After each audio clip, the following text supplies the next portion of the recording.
You were scrolling down memory lane when you accidentally tapped your ex's post from years ago. Better delete the whole app.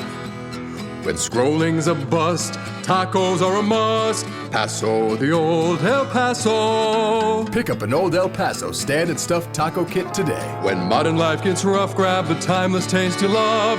Paso, the old El Paso. This episode is brought to you by Progressive Insurance. Fiscally responsible, financial geniuses, monetary magicians. These are things people say about drivers who switch their car insurance to Progressive and save hundreds. Visit Progressive.com to see if you could save. Progressive Casualty Insurance Company and Affiliates. Potential savings will vary, not available in all states or situations.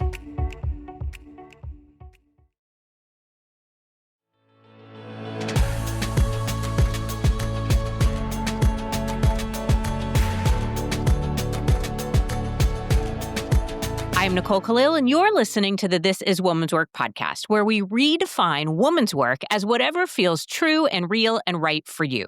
You are the decider, not other people's opinions or expectations, not society's shoulds and supposed tos.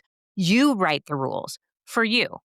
What you do with your own body, your desire, your love, your pleasure, that should be yours to decide, yours to explore, yours to own, not someone else's to control.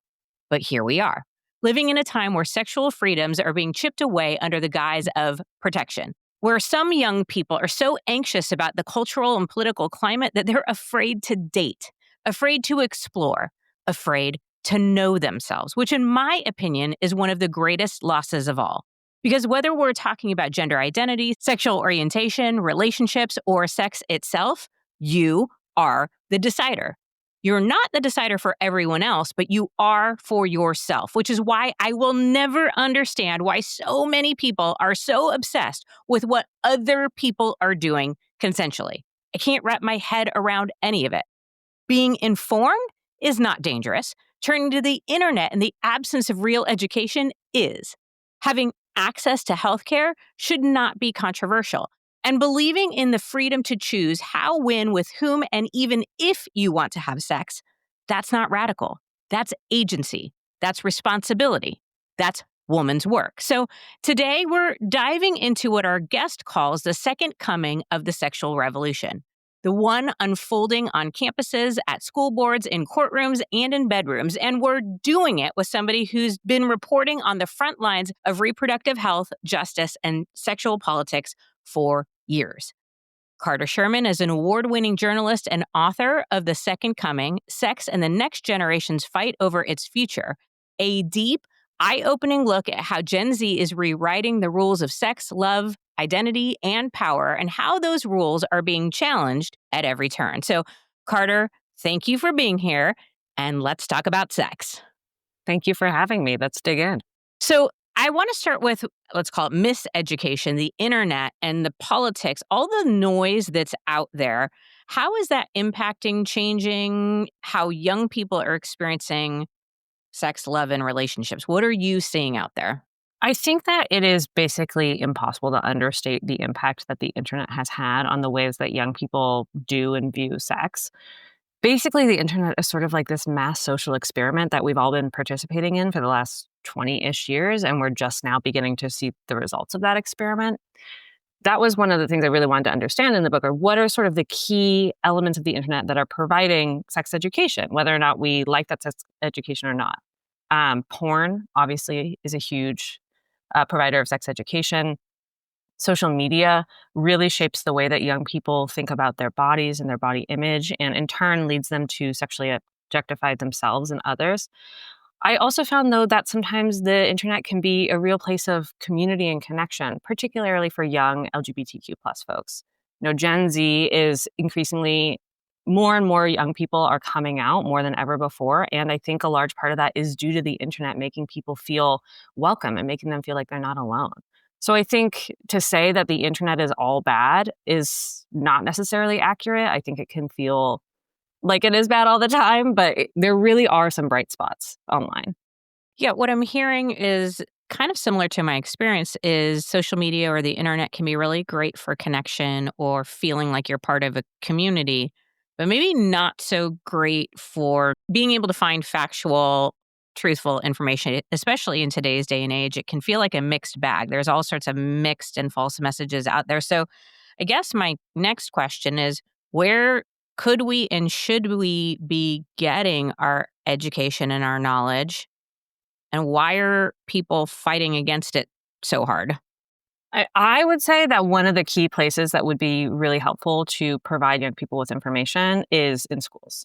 I think that we have seen what's interesting is, as the internet has developed over the last 20 years, that has taken place against the backdrop of an explosion of federal funding in abstinence-only sex ed.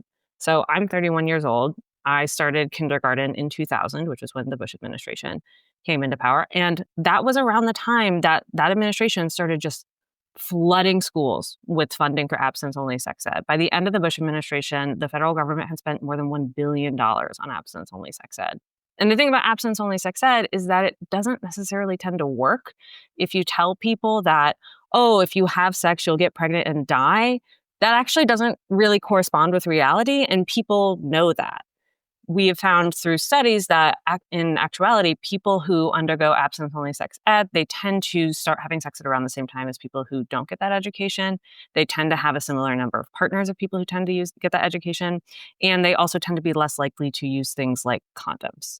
So you can create basically a perfect storm where you're not actually creating a system where people are having sex less, and you're potentially making the sex more risky.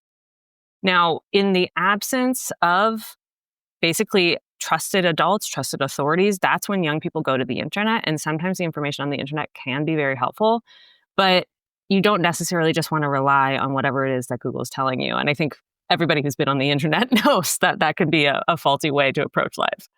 100%. So, okay, you very nicely said that abstinence-only education is just not working, right? I mean, I don't know if historically it ever has. I read a stat, and I don't know if this is totally true, but it's somewhere between 90 to 95% of people have premarital sex.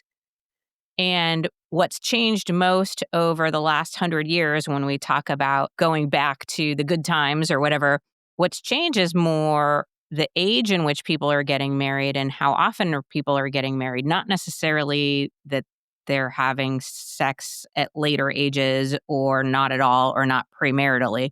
Is that in alignment with your research or your findings? Yeah, so the age of marriage actually has quite a bit to do with the way that people approach sex and relationships. Right now, there's a lot of talk about the quote unquote sex recession, which is basically this phenomenon where people are young people in particular, are having sex later and less.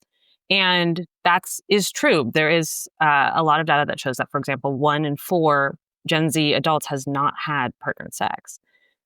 The reason for that, though, is not necessarily that they're avoiding sex, it's that they're not necessarily getting into relationships. So I think we can better understand the sex recession as a relationship recession. Over the last 70 years, we've seen a real change in the way that people approach the question of marriage. So in the 1950s, the age of marriage actually dropped to a record low. It was 20 for women and 22 for men. And this was in the midst of a very particular, very dominant kind of family structure. I think we all know the Ozzie and Harriet sort of vision of the 1950s, where you have the man with the 2.5 kids and his wife at home while he goes out, drives into the city, works, comes back. And that was actually pretty common. It wasn't a total myth that this was going on. What was a myth is that this was the natural endpoint of the American family. In fact, that structure became a reality for white people due to enormous government subsidies in the form of the GI Bill and government helping with mortgages. Again, for white people, this is a totally different story when you look at people of color. Then we get to the 1960s, the 1970s. We have the sexual revolution. We have the development in the expansion of access to the birth control pill. We have abortion rights become established. And we have women gain more rights. For example, now women can own a credit card. And what we've seen in the years since then is that the age of marriage has started to creep back up. And now it is higher than ever before. People are getting married later on in their 20s. And when that happens, people just take a fundamentally different approach to the way that they think about relationships. If you're not trying to get into a very serious relationship when you're in high school, when you're in college, then you're potentially setting yourself up to go without sex because you're just not going to have that partner to provide you with sex. We have this idea that single people have a lot more sex. In fact, it is people who are partnered because you have that guaranteed source.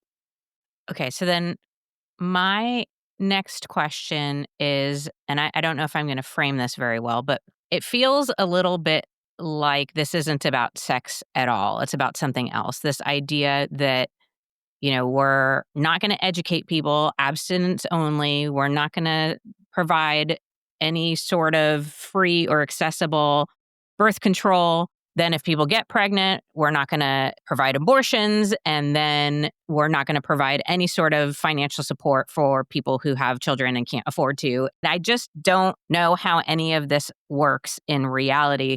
And so my brain goes to, this isn't about sex. This is about power. It feels very anti-women. What are your thoughts? Yeah, I agree that this is not just about sex. The phenomenon that I write about a lot in the book is the development of and mounting power of a movement that I call sexual conservatism, which aims to make it difficult, if not dangerous, to have sex that is not straight, that is not married, and that is not potentially procreative, insofar as the movement is trying to limit access to abortion and limit access to hormonal birth control. So in that sense, no, it's not necessarily about sex. It's about creating a very particular kind of sex, and in so doing, creating a very particular vision of the American family and of what gender roles should look like. There's this quote that gets attributed to Oscar Wilde, where it's something like, everything is about sex except sex. Sex is about power. And I think that feels very trenchant in this moment. Mm-hmm. Okay. And I appreciate you saying that because, as I think many of us do, we default to our own experience. And I am a perceived to be white woman in a heterosexual married relationship. So I read a stat, again, I'm not sure if it's right, that it's something like 1 in 5 Gen Z have come out as LGBTQ+. So I guess my question is, where are these young people getting the support, the knowledge, the conversations they need, given that it seems like everything's being tried to wrap in this neat little box of just one way to do it? I mean, the answer is the internet. So it is true. It depends on sort of how you ask this question, but it's somewhere between like a third and a fifth of members of Gen Z have come out as some variation on LGBTQ+. And for this book, I actually interviewed more than 100 people under 30, most of whom were under 25. And many of them were queer or trans or had some kind of identity that was other than cisgender and straight.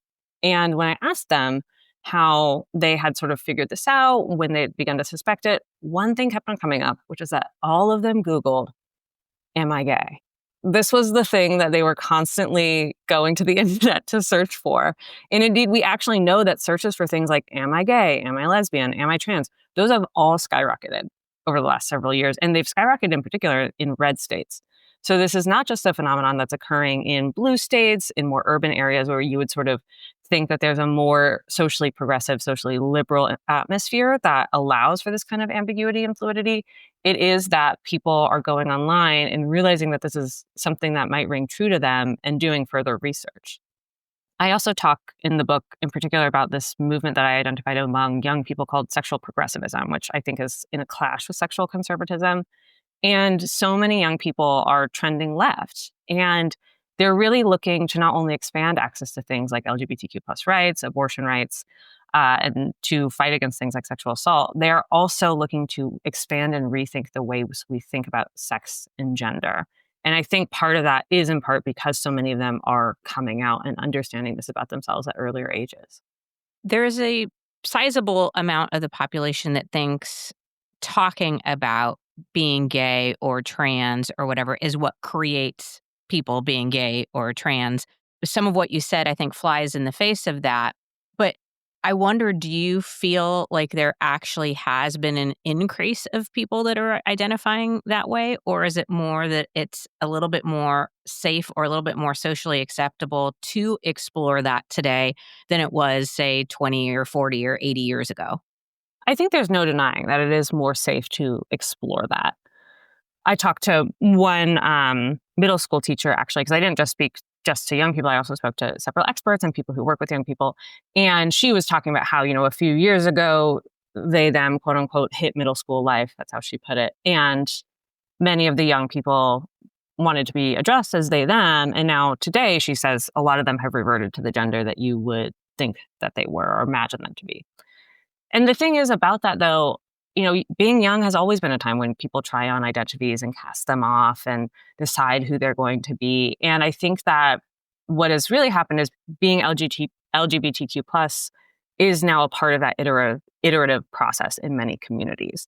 And I think that people oftentimes think of, being gay or being trans or any sort of LGBTQ plus identity as being very fixed, being something innate.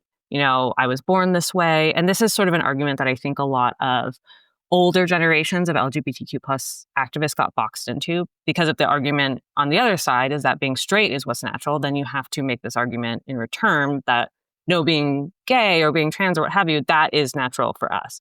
But I think young people are really starting to think about these identities or these sexual orientations as being something that it's okay to be fluid. It's okay to be ambiguous about it. Many more young people are embracing the term queer, which I think indicates a very much an ambiguous identity, as well as an embrace of more radical politics.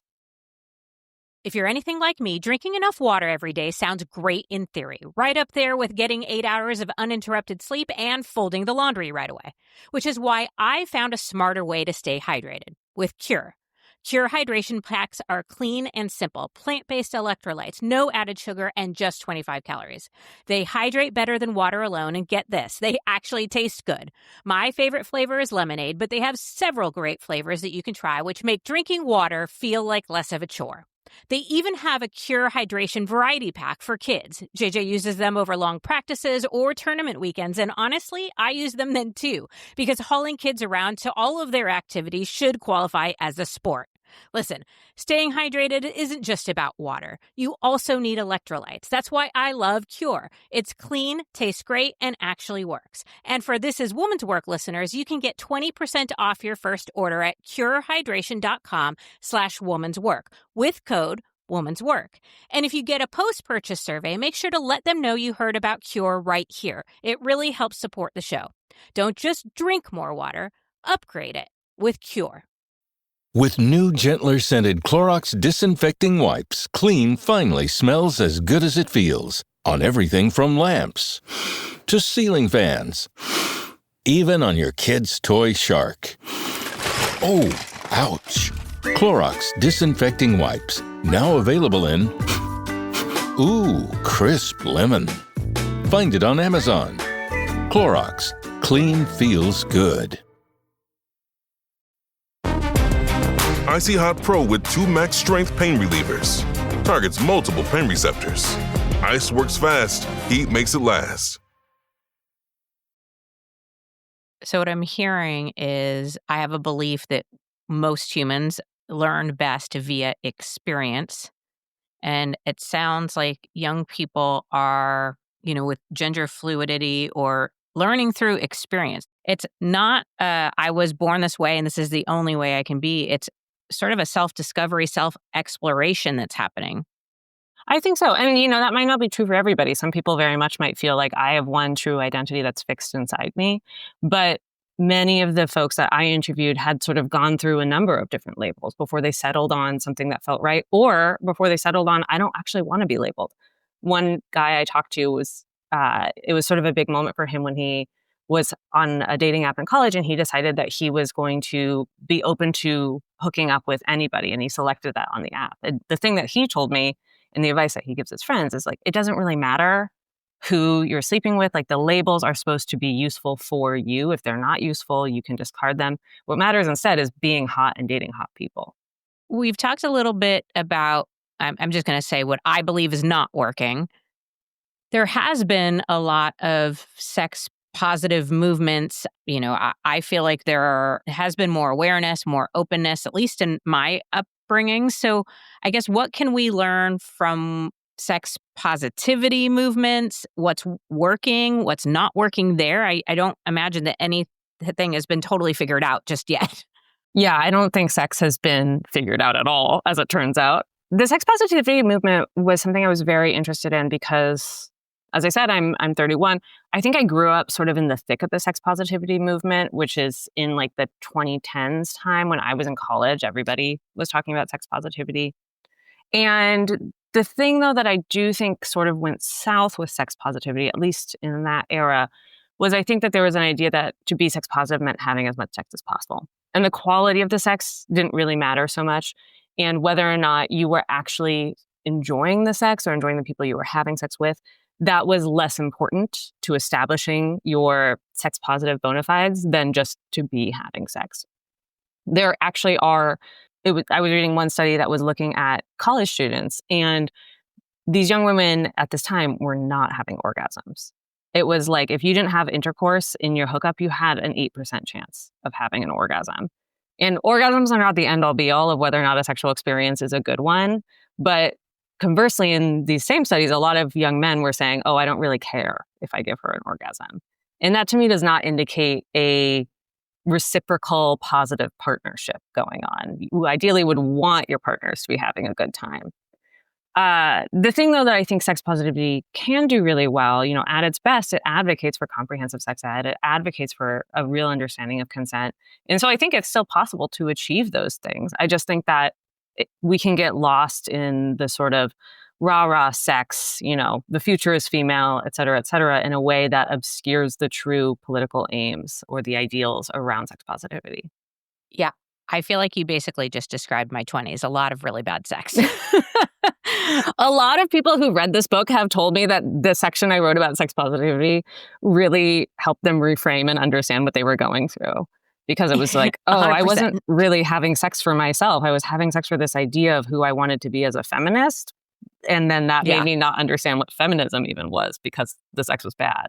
Yeah, it was sort of under this weird empowered umbrella, except now with the benefit of hindsight, not at all. Like it just, yeah.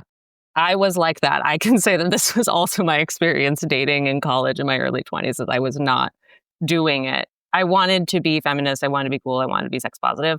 And yet I was totally comfortable having very mediocre sex. I want to go back to the internet and the medias. I feel, at least I got into this box of what it was supposed to look like. You watch movies and I was like, oh, that's what an orgasm looks like. And it feels like whatever is most extreme or whatever is what's getting the most attention right now. So how do we find what's right for us? How do we build our own healthy, empowered relationship with sex? I think it starts with acknowledging the ways that politics have set the terms of our sex lives. I think so often people want to think about sex as being something, as you hinted at in your intro, being something that happens just in a bedroom between two or more people. But in reality, a lot of the terms of sex are being set for us by outside political forces. And we're getting, abstinence-only sex ed that teaches us that sex is something we should be ashamed of. We're going online and we're seeing all of these beautiful bodies on social media that make us feel bad about our own bodies. We are seeing porn that makes us feel like we should be having a very particular kind of sex and obscures our ability to understand what actually gives us sexual pleasure or what receiving sexual pleasure looks like. And so I think we can't really begin to heal or fix any of these things until we acknowledge that they're there and that these influences are out there. We're never going to be able to get rid of these influences, right? Like, I don't even think it's necessarily the right thing. I will say this. I think it would be wrong to try to take porn off the internet. And I think porn actually can be very much a source of real and good information about sex. But you also have to be able to see the influences for what they are and be able to sort them out yourself and be able to have that kind of insight into what you're being fed and what you're learning from it, as opposed to just accepting it without question.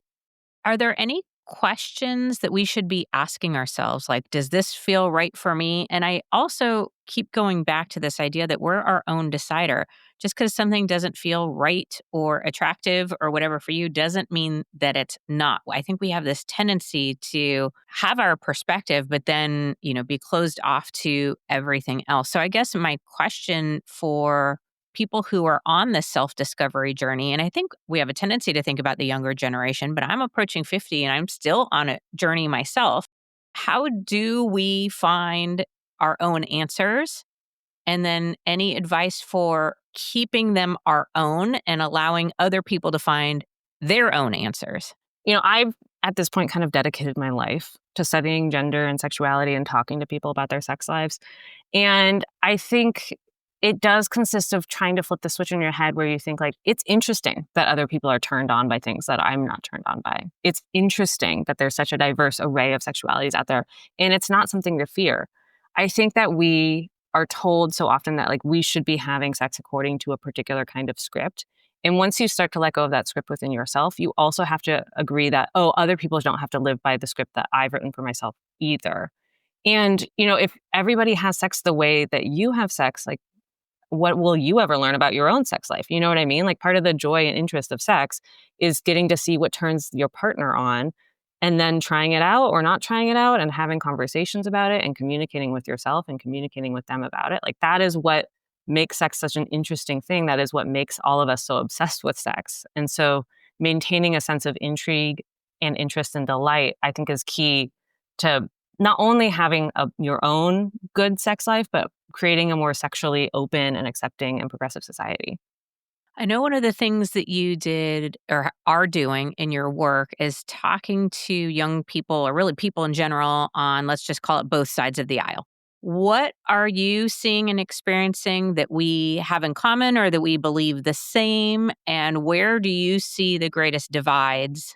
Let's start there. Yeah, this actually, I think, gets back to your last question. One of the things that I have gone to several times is the National Pro-Life Summit.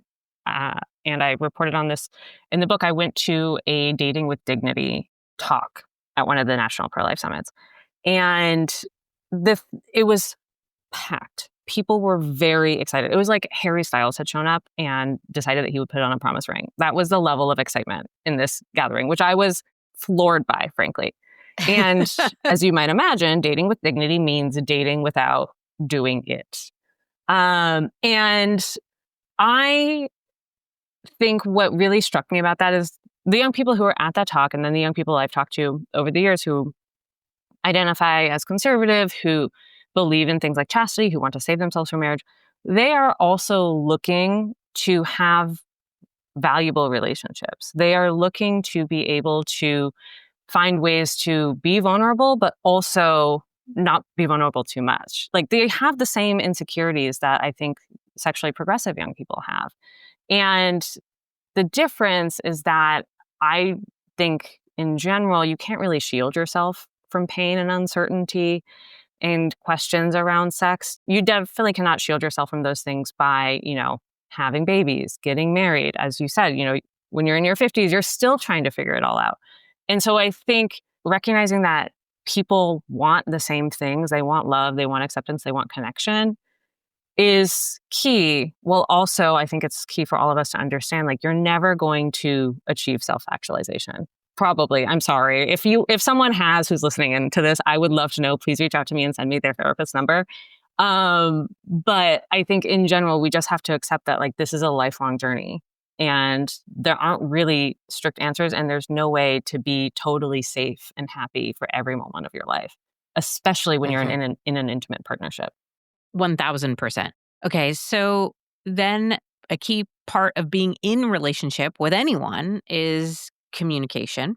And I think many of us struggle, and I don't know if this is more of an older generation thing or not, but struggle to have these types of conversations.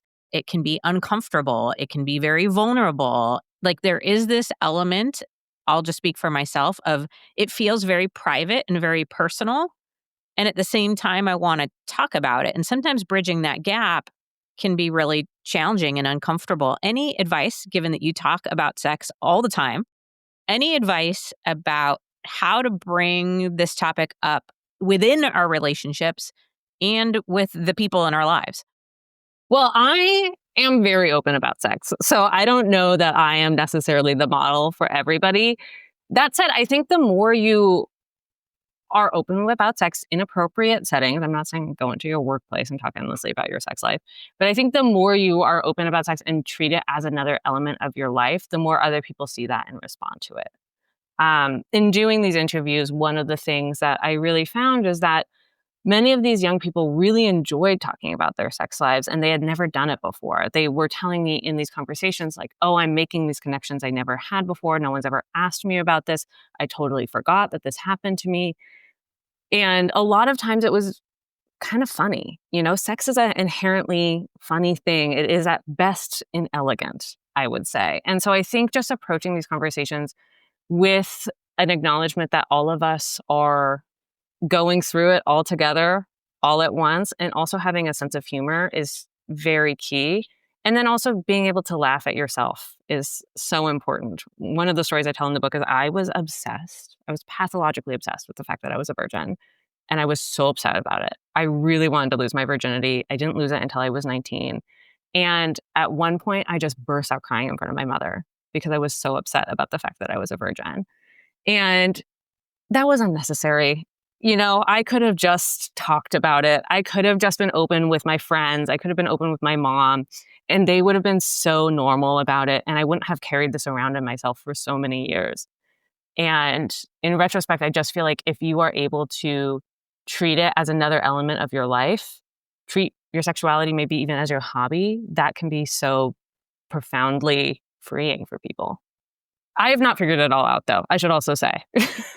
Yeah, I don't know that I would believe anybody who said that they had. So any advice for those of us who do worry that all the things that are happening out there are less about sex and more about control and power? And are there any ways that we can or should be fighting back?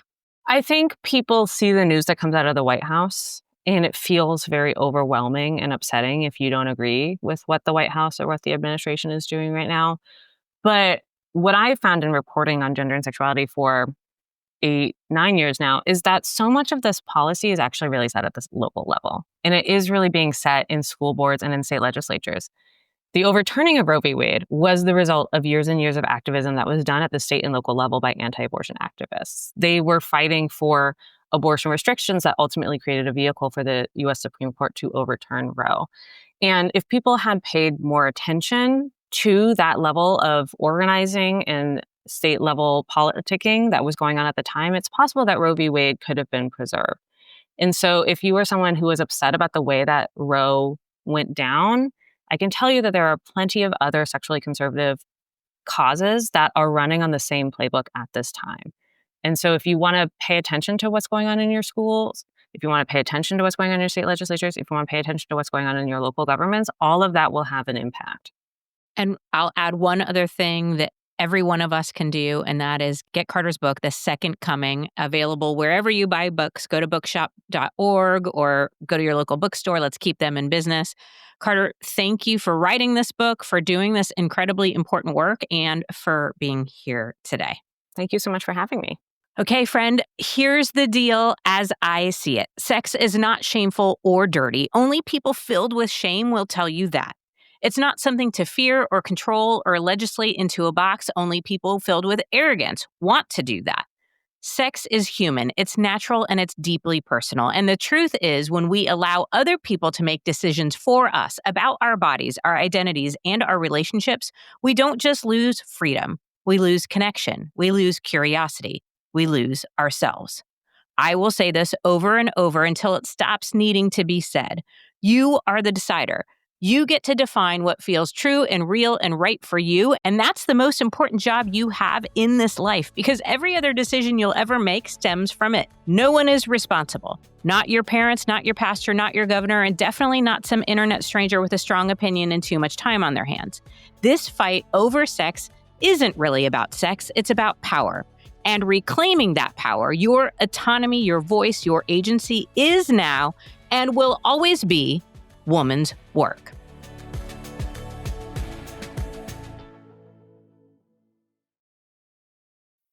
You know the words dominating today's headlines. Private equity Generative capital gains tax. America's chip Fueled by market volatility. Bets on Fed rate cuts are sweet. But do you understand how they impact your world and your wallet? In a world that skims the what, understand the why. Because context changes everything. Subscribe at Bloomberg.com. Hi, listeners. It's Jack Bishop. I'm the ingredients guy on America's Test Kitchen's public television show and the host of our award-winning podcast, Proof. Proof combines history, science, and culture to tell unexpected stories about food. Every episode is filled with aha moments that you'll want to share at your next dinner party. New episodes drop every Thursday. Subscribe wherever you get your podcasts, and you might never look at food the same way again.